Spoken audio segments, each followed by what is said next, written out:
Desk. Andhra Pradesh గురించి మనం మాట్లాడుకోవాలనుకుంటే ఆంధ్రప్రదేశ్ ఎలా బాగుపడుతుంది? ఎందుకంటే 2019, 2024లో మూడు ముక్కలాట అని చెప్పేసి మనము చూసాం పరిపాలన.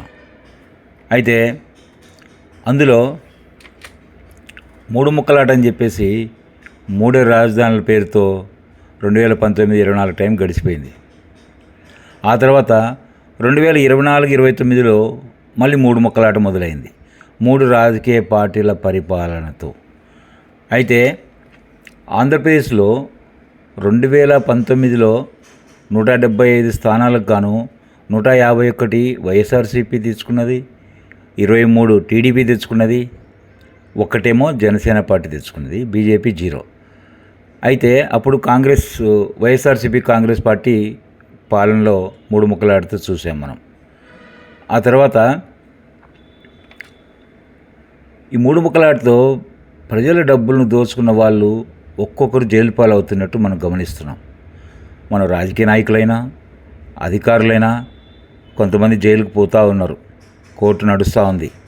ఈ పరిస్థితిలో ఇంత ప్రజాధనాన్ని తిన్నవాళ్ళు ఎవరిని వదిలిపెట్టేది ఉండదు.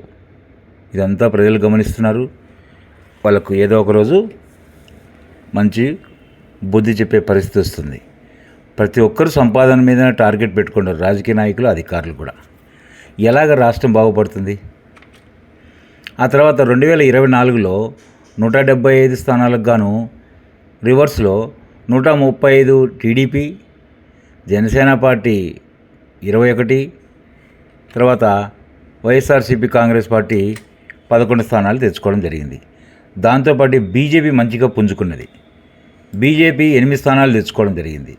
అంటే 2019, 24లో బీజేపీ అనేది ఒక్కటి కూడా తెచ్చుకోకుండా ఉండే పరిస్థితి ఉన్నది. కానీ 2024లో మాత్రం బీజేపీ 8 స్థానాలు గెలిపించుకున్నది. సో ఇది ఒకరి మంచి తరుణం అనిపించవచ్చు బీజేపీకి. అయితే 24, 29 మధ్యలో ఏం జరగబోతుందని చాలామందికి ఉత్సాహము, భయము అన్నీ ఉన్నాయన్నమాట. మన రాష్ట్రంలో మూడు పార్టీలు కలిపి రాష్ట్ర ఖజానాను ఖాళీ చేస్తున్నట్టు అనిపిస్తుంది బయట.